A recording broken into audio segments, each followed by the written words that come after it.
चाहूँगी जिस तरीके से आपका इविक्शन हुआ, किस तरीके से आप इसको देखते हैं और साथ ही साथ कितना शॉकिंग रहा आपके लिए?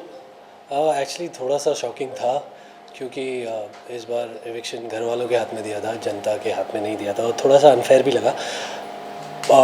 अगर जनता के हाथ में होता तो आई एम प्रीटी श्योर कि मैं शायद यहाँ पे नहीं होता अभी। सो घर वालों के साथ आप रह रहे थे, कौन सा ऐसा लगा कि अनफेयर किस तरीके से आपको लगा जिस तरीके से बिग बॉस ने खेला है? क्या वो बिग बॉस अनफेयर लगे या फिर घर वाले जितने कंटेस्टेंट थे कौन सबसे ज़्यादा अनफेयर लगा आपको? मुझे ये डिसीजन थोड़ा सा अनफेयर लगा कि इस बार के एविक्शन घर वालों के हाथ में होंगे। सो जिस तरीके से स्टार्टिंग से ही देखा जा रहा था कि बिग बॉस खेलेंगे और बिग बॉस ने ऐसा खेला, क्या आपने ये एक्सपेक्ट किया था? वे बिल्कुल भी एक्सपेक्ट नहीं किया था, तो बहुत शॉकिंग था। क्योंकि मुझे ज़्यादा पता नहीं है बिग बॉस के पुराने सीजन्स के बारे में, बट शायद कभी ऐसा नहीं हुआ होगा, I am not really sure. But घर वालों के हाथ में एविक्शन अगर ऐसे ही होना होता तो फिर यार, तो मतलब ऑब्वियसली बात है, अगर कुछ लोग जो ग्रुप बना के खेल रहे हैं वो जो इंडिविजुअल लोग हैं उनको टारगेट करके निकालेंगे पहले। जिस तरीके से वोटिंग हुई, किसका आपको लगा कि अनफेयर हुआ या फिर किसको आप समझ रहे थे कि वो दोस्त है और वो आपको ये नॉमिनेट कर दी? मुझे सुम्बुल का थोड़ा शॉकिंग लगा था। सुम्बुल और मेरी काफ़ी अच्छी बॉन्डिंग थी, फिर किसी बात पे हमारी थोड़ी सी तू मैं हुई, बट मुझे लगा नहीं था कि वो नॉमिनेट करेगी। सौंदर्या का बहुत शॉकिंग था। कुछ चीज़ें जो सौंदर्या ने समझी नहीं उनकी वजह से उन्होंने नॉमिनेट किया। अर्चना का बहुत शॉकिंग था क्योंकि जब अर्चना दोबारा घर में वापस आई थी और प्रियंका, मैं और सौंदर्या उनको लाने के लिए थोड़ा लड़े थे, तो अर्चना ने उस टाइम पे बोला था कि मैं माता रानी की कसम खाती हूँ, मैं तुम तीनों को तो कभी नॉमिनेट नहीं करूँगी। तो वो थोड़ा सा शॉकिंग था, बट अर्चना से थोड़ा सा एक्सपेक्टेड भी था कि वो कभी भी पलट सकती है, कभी भी धोखा दे सकती है। जिस तरीके से प्रियंका के साथ बॉन्ड है उसको किस तरीके से आप एक्सप्लेन करना चाहेंगे? ऑडियंस को तो ये बॉन्ड काफ़ी ज़्यादा प्यारा लग रहा था, आप किस तरीके से ये बॉन्ड को एक्सप्लेन करना चाहेंगे? आई थिंक अगर आप लोग इन्जॉय कर रहे हो तो इन्जॉय करते रहो, किसी भी बॉन्ड को जस्टिफिकेशन देने की क्या ज़रूरत है या कोई नाम देने की क्या ज़रूरत है। 2 साल से हम तो जस्टिफाई करते आ रहे हैं कि हम दोस्त हैं, बहुत अच्छे दोस्त हैं, बट अभी सोच लो अपने आप जो भी सोचना है। लेकिन आपकी तरफ से तो दोस्ती दिखाई दे रही है, लेकिन प्रियंका की तरफ से तो दोस्ती नहीं दिखाई the inside the big boss house, और लेकिन काफ़ी उन्होंने आपको परेशान भी किया दिखाई दे रहा था इनसाइड द बिग बॉस। ऐसा लग रहा था कि वो आपके ऊपर काफ़ी हावी रही है। अगर आपके मतलब देखा जाए तो उस पर आप क्या कहना चाहोगे? मतलब it's look like a torturing, वो आपको टॉर्चर कर रही थी। ये ऐसा आपको लगता है ना, क्योंकि आप दिन में 1 घंटा देखते हैं, आप 24 घंटे साथ नहीं होते, ऐसा आपको लगता है। नहीं, लेकिन जिस तरह से भी हुई, मतलब आप जब काफ़ी नाराज़ भी हुए, आप चिल्लाए भी आपने कहीं। क्या आप अपने दोस्त से कभी लड़े नहीं हो? आप लड़े हो ना अपने दोस्त से? हर दोस्ती में, हर रिलेशनशिप में, इनफैक्ट माँ बेटे हो या माँ बेटी के रिलेशनशिप में लड़ाई झगड़े होते हैं, एक दूसरे को कुछ चीज़ें बोली जाती हैं, हर रिश्ते में होता है। उसका मतलब ये नहीं है कि आप अगर आप बीमार पड़े हो और आपकी मॉम आपको बोल रही है कि बेटा आज आप रेस्ट करो, आप नहीं बाहर जाओगे, तो क्या वो डोमिनेशन है? क्या वो टॉर्चर है?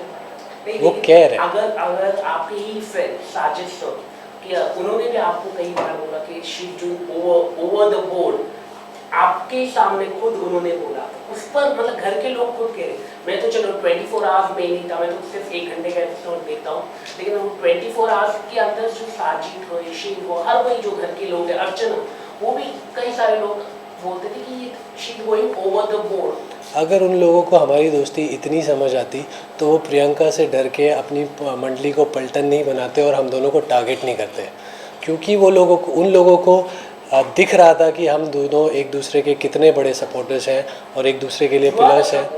आप, मैं ना नहीं कह रहा हूँ, लेकिन जो मतलब आपको मतलब हर वक्त मतलब बोलते रहो एक्सप्लेनेशन।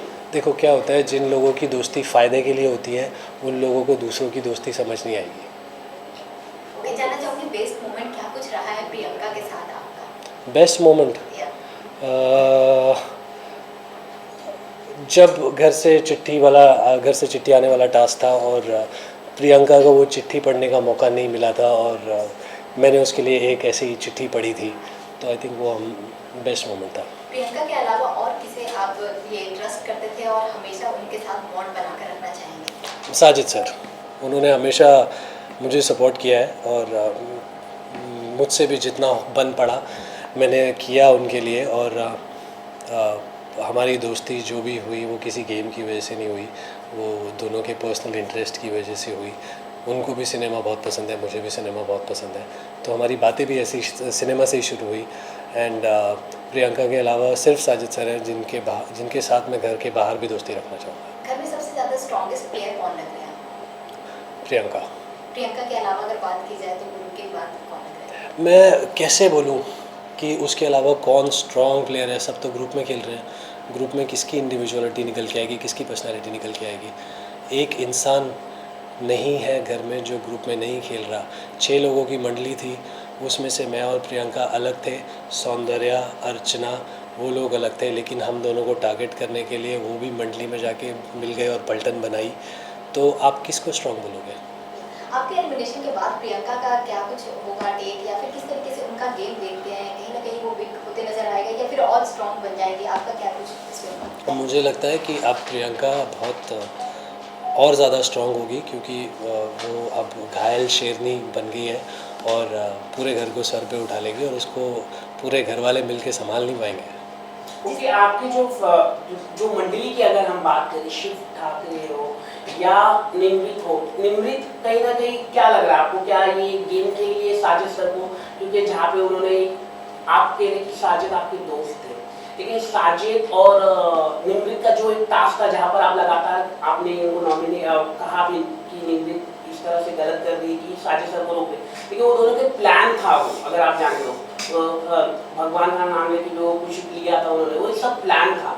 तो कहीं ना कहीं निमृत हो, साजिद हो, जो मंडली है अपने बेनिफिट्स के लिए ही खेल रहे थे, लेकिन आप जाके वो उस प्लान के बारे में ऑब्वियसली मुझे नहीं पता था, और मुझे उस वक्त ऐसा लगा था कि साजिद सर एक्चुअली में जाना चाहते हैं उस टास्क के लिए और अपना स्टैंड लेना चाहते हैं, और वही एक रीज़न था कि उस टाइम पे मैं साजिद सर के लिए खड़ा हुआ था और मैंने बोला था कि साजिद सर को जाने दो। और इसी बात पे मैंने बोला था कि जिस इंसान के लिए आप हमेशा साजिद सर करते रहते हो, आप लो हो या खुश हो या कुछ हो, आपको साजिद सर चाहिए। तो जब एक वो इंसान आपसे बोल रहा है कि मुझे इस टास्क में इन्वॉल्व होना है, आप उस इंसान को रोक रहे हो, उसको गेम नहीं खेलने दे रहे हो उसका, तो उस वक्त मुझे लगा कि ये जो दोस्ती है कन्वीनियंस की दोस्ती है, फ़ायदे की दोस्ती है। अगर वो नहीं भी होता, अब अगर प्लान भी है तो भी शिव और निमृत की दोस्ती साजिद सर के साथ क्लियरली दिखती है कि ये फ़ायदे की दोस्ती है, क्योंकि निमृत पहले गौतम और शालीन वाले ग्रुप में थी जहाँ पे उन्हें सपोर्ट चाहिए था, आगे बढ़ना था। जब उनकी गौतम से अनबन हुई, जब सौंदर्या उस ग्रुप में आ गई, तो वो जाके शिव के साथ मिल गई, क्योंकि आई थिंक उनको कहीं ना कहीं पता है कि वो इंडिविजुअल नहीं खेल सकती हैं और उनको सपोर्ट के साथ ही आगे बढ़ना पड़ेगा। आपका एलिमिनेशन बहुत ही ज़्यादा शॉकिंग है आपके लिए, हमारे लिए और साथ ही साथ फैंस के लिए। जानना चाहूँगी आपकी जगह किसको आप एलिमिनेट देखना चाहते थे या फिर होना चाहिए, कौन डिजर्विंग था? Sumbul, Nimrit, MC stand, but क्योंकि वो एक ग्रुप का पार्ट है और पूरे ग्रुप ने मिलके हमें टारगेट किया है, तो इसलिए वो नॉमिनेशन में भी नहीं आए। जिस तरीके से फैंस अगर हम स्टैंड ले बात रहे करें हैं, सिम्बुल हो या शालीन हो, ये तीन जो एंगल चले, टीना का लव स्टोरी जो चला, फेक भी चला, तो क्या लग रहा है आपको इन तीनों के बारे में? इन लोगों के सिम्बुल भी काफ़ी ड्रामेटिक हो गई थी अंदर, आप क्या कहना चाहोगे? जब अर्चना को भी जब आउट हुई थी तो वहाँ पे भी वो चिल्लाना शुरू कर दिया था, एंड साजिद सर भी काफ़ी प्रोवोक कर रहे थे कि निकलो, इसको मारो, निकल। तो हाउ यू सी ये तीन मंडली थी, ये फेक लव स्टोरी चली अंदर? मुझे ऐसा नहीं लगा कि सुम्बुल और शालीन की कोई लव स्टोरी थी, क्योंकि सुम्बुल के साथ मैंने काफ़ी बातें की है, मेरा उनके साथ अच्छा बॉन्ड भी था। तो मैंने उन्हें जितना समझा है, वो एज अ पर्सन है ऐसी कि वो अपने दोस्तों को गले लगाएंगी, उनके लिए कुछ चीज़ें करेंगी, उनका काम करेंगी। वो शायद कहीं ना कहीं लोगों को थोड़ा गलत लगा, और एक एपिसोड में सलमान सर ने भी आके बोला था कि मैंने सुम्बुल की पुरानी वीडियो देखी तो मुझे रियलाइज़ हुआ कि सुम्बुल ऐसी ही है, जिसको लोगों ने गलत लिया। तो ऐसा कोई लव एंगल था नहीं। जिस तरीके से ये पब्लिक जो है बिग बॉस की और आपकी जो फैंडम है वो ट्विटर पे ट्रेंड करवा रहे हैं कि नो अंकित नो बिग बॉस, इसको पर आप क्या कहते हैं? इस पर नहीं, एक क्वेश्चन मेरा सवाल। ओके, इस पर आप क्या कुछ बोलना चाहेंगे? मुझे भी अभी कुछ देर पहले ही पता चला है कि कुछ ऐसा बड़ा ट्रेंड चल रहा है और कुछ 1 मिलियन से ज़्यादा ट्वीट्स हो Yeah. चुके हैं उस पर, which is overwhelming for me. और एक्चुअली में मेरे पास इतना प्यार जो मुझे मिल रहा है उसको बयां करने के लिए शब्द नहीं है, बट सिर्फ इतना ही बोलना चाहूँगा कि I am very grateful and very thankful for all the love and support. Okay, जो अर्चना है, अर्चना की अगर हम बात करें, क्या लगता है अर्चना जो हर जगह पे इतनी फाइट करती है, चिल्लाती है, लेकिन मुफट भी है, मतलब जो है सबके मुंह में बोले। जो नॉमिनेशन का भी अगर हम बात करें, हर बार नॉमिनेशन का सही ही जो होता है आंसर, मतलब जो देना रहता है प्रॉपरली, वो ही दे पाती हो, मतलब कभी गलत नहीं बोलती है, चाहे उसकी आपकी बात पसंद ना आए, चाहे आपकी उसका एटीट्यूड पसंद ना आए, ना उसकी आवाज़ पसंद आए, लेकिन जो आंसर देना होता है वो सही, उस पर आप क्या कहना चाहेंगे? क्योंकि वो गेम में इतनी इन्वॉल्व है और सिर्फ गेम के साथ ही लॉयल है, इसीलिए वो इतना सही जवाब दे पाती हैं। और बात ऐसा नहीं है कि वो हमेशा सही बोलती है, बहुत सारी चीज़ें हैं जो वो बहुत झूठ बोलती है। बहुत लोगों में झूठ बोल के लड़ाइयाँ भी लगवाती हैं और लड़ाई लगवा के वो निकल जाती हैं और इन्जॉय करती हैं।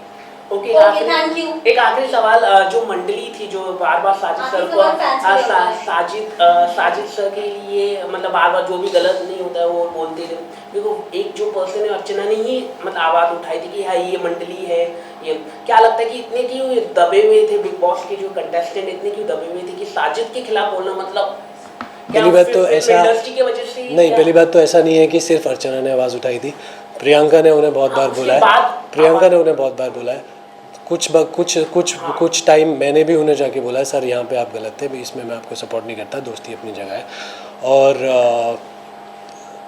अर्चना का जो कई बार क्या होता है वो बोलती सही है लेकिन उनकी लैंग्वेज ऐसी होती है ना, वो इतनी ख़राब हो जाती है और वो इतना गलत बोल जाती हैं जिसकी वजह से उनके सही मुद्दे भी गलत पड़ जाते हैं। तो फर्स्ट ऑफ ऑल जो यही बोलना था कि ऐसा नहीं है कि सिर्फ अर्चना ने साजिद सर को उनकी गलत चीज़ों के लिए गलत बोला है, बाकी लोगों ने भी बोला है। ओके, प्रियंका ट्रॉफी जीतने वाली है तो सबको पता ही है, लेकिन इसके अलावा दो कौन हो कंटेस्टेंट होने वाले वो आप बता दीजिए। प्रियंका के अलावा कोई नहीं जीतने वाला। हाँ वो लेकिन टॉप 3 मतलब टॉप 3 में आई थिंक शिव और साजिद सर होंगे, क्योंकि वो ग्रुप का एक पार्ट है, तो एक दूसरे को सपोर्ट करके चलते रहेंगे आगे तक। Thank you, Thank you. Lovely topic. Thank you. Thank you.